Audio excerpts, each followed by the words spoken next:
Amanda, at this point, the story of each fight you have is about what does this challenger have that you haven't seen before? When you look at Juliana, does she have anything that you have not experienced in that octagon?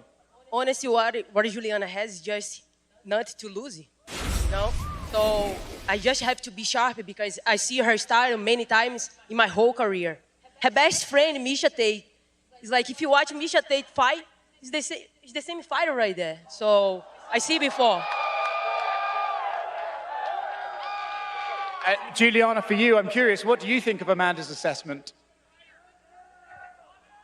I mean, she has to say what she has to say, and that's fine. That's a part of the game, you know what I mean? We've been talking about this fight for a very long time. At UFC 200, when she beat Misha, she said that she would fight me, and she didn't. She let Ronda Rousey cut the line. You lose all your fights. I actually won, and I beat the girl that ragdolled you, as a matter of fact. I beat the girl that beat you that night, and you said in the press conference that you would fight me, and you absolutely did not fight me. You let Ronda Rousey cut the line after she got knocked out. You never were a contender. You picked a can, and you've been continuing to pick cans. Everybody that you pick has already lost and been defeated. You never were I mean, you're going to say whatever you got to say, but the reality is that UFC 200, you said you would fight me in the press conference, and you still have not. You lost. This is something. This has been something that's been brewing since UFC 200. That was what, 5 years ago? You guys act like I'm just making this up or I'm trying to trash talk.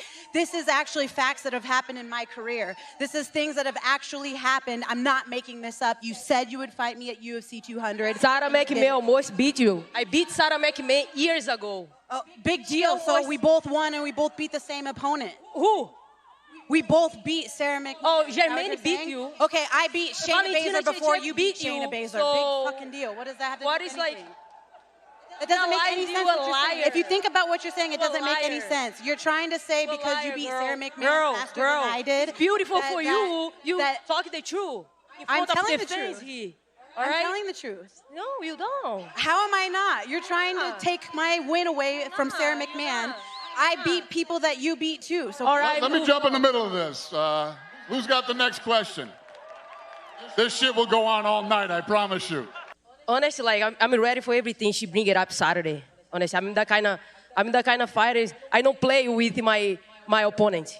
I'm always focused, and I know I have 25 minutes, you know, to finish her. I just have to take my time and pick the shots in the right times and finish the fight. No matter what if she show up Saturday, I'm gonna have the answers and I will finish her. This belt not gonna go anywhere, baby. I'm telling you. Is it your expectation if you do that you would have to give Amanda an immediate rematch? And more on top of that, would you ever consider going up to 145 and trying to get that belt too? Yes, an immediate rematch, and when I win that fight, I will be 11-2 in the division, which is a better bantamweight record in the history of the bantamweight division. And as far as walking up to 145, I don't know. I'm pretty comfortable in knowing that 135 is my proper weight class, but we'd have to cross that bridge when we get there. You know that not gonna happen, right?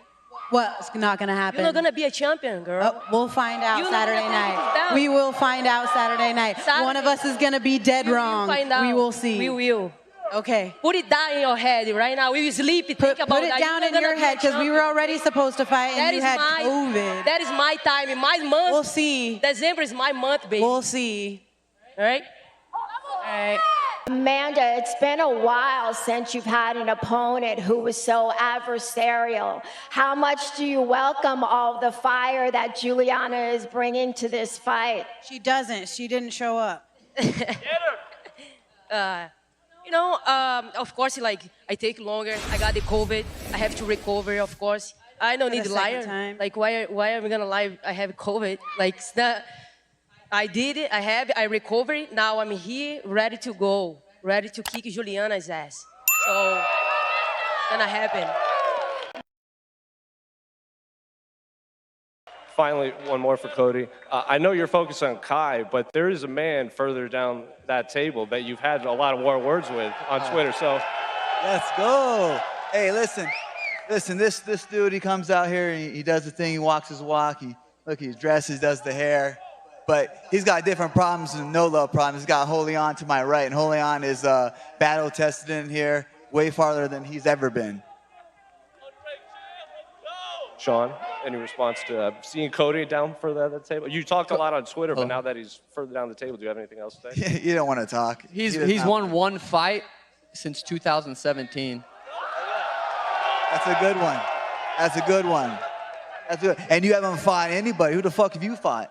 You've won one fight. But listen, I can't be mad at this kid. Look, I can't be mad at this kid. He understands when he jumps up in competition, his hype goes away, his money goes away, his little sponsors go away. Because he'll get his ass beat straight up. Why'd you go down to 25?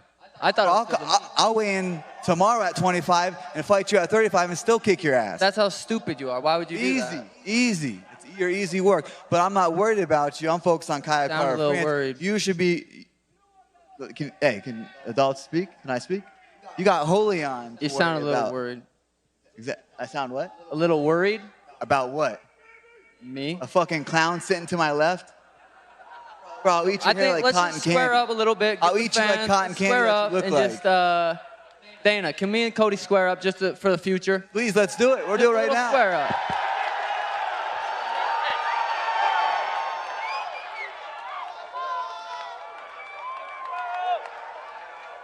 Hot sauce for everybody. Everybody gets a bottle.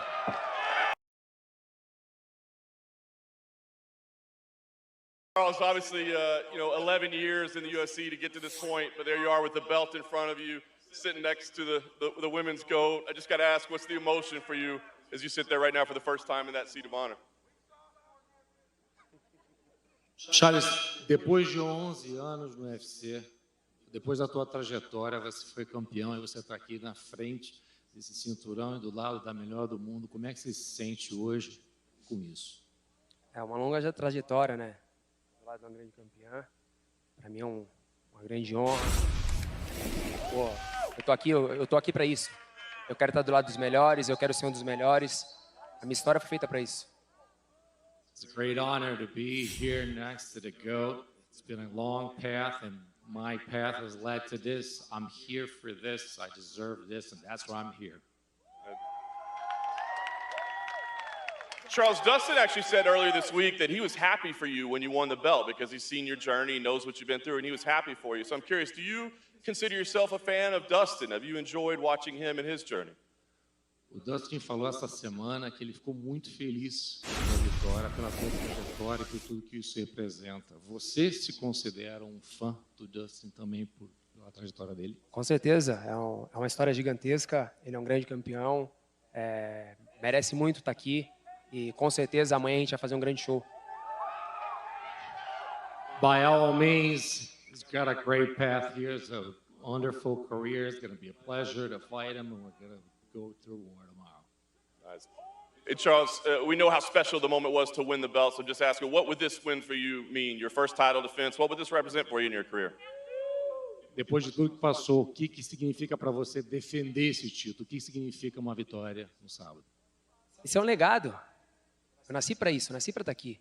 Vocês sabem da minha história. Os médicos falaram que eu não podia jogar uma bola. E hoje eu sou o campeão mundial do pesos leves. Então a minha história é gigantesca. You know my story.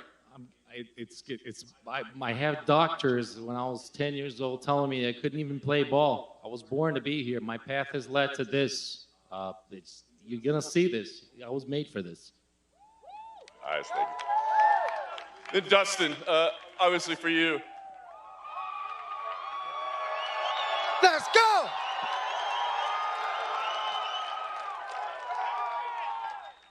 You know, you had this similar opportunity in 2019, right? And obviously didn't go your way, disappointing night. But I'm just curious, what's the biggest difference this time around? I mean, is it something within you? Obviously, you're not flying halfway around the world.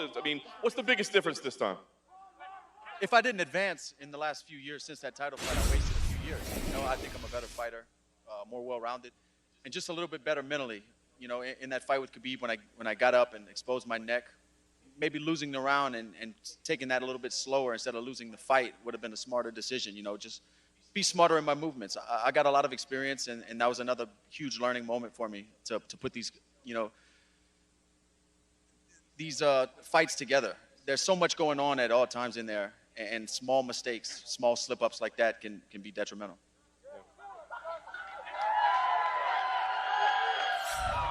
And Dustin, you had that amazing quote the other day where you said this fight is like 25 minutes for eternity, right? I mean, but I'm just curious, does that mean that like you look at this result as a way to measure your entire body of work? Like, can you not be happy with everything that you've done if you don't walk away with this win? Nothing that I've done from the moment I laced up a pair of boxing gloves, the moment I put on a pair of mixed martial arts gloves and hit the mat, ever has been done in vain. I've created a beautiful life for my family. I've learned so much about myself through the process, and things that these lessons I've learned I'm very grateful for. But being the world champion is forever. 25 till eternity. That's what's going through my head every night when I go to sleep. And it means a lot to me, man. I can't put into words truly what it means to me and my family. How nice is it to have gone into this fight week with no background noise, no animosity? I mean, you can come to this press conference and not have to worry about verbal sparring with anyone else. I didn't really worry about it the last time. I just, all that's noise, man. I'm too experienced for that stuff. When I was younger, I used to really pay attention to what people were saying and watch a lot of interviews and videos and footage, and I know who I am, man. Nobody can tell me who I am. I'm up here, put myself in this position, and I honor this position and the opportunity I have Saturday night. Nothing anybody can say or nothing that goes on from here to that bell ringing can change anything that's gonna happen. Paid in full, baby. I'm sure you visualized getting to the title many, many times when you were younger in your career. How would you say that reality has matched the expectations you had when you were a young fighter? I knew it was going to be a journey of hard work. As a young fighter thinking about fighting, I never thought I'd have the setbacks and the adversity I've had throughout my career. Of course, you think it's going to be smooth sailing like a movie till you raise a belt up, but I'm thankful for all of it, and I still am waiting to find out what that moment feels like when I wrap that undisputed title around my waist, and then I'll be able to look back and tell you. All right. Well, for this fight, obviously, big platform here. Do you want to just tell the people what your charity goals with the Good Fight Foundation are for this fight?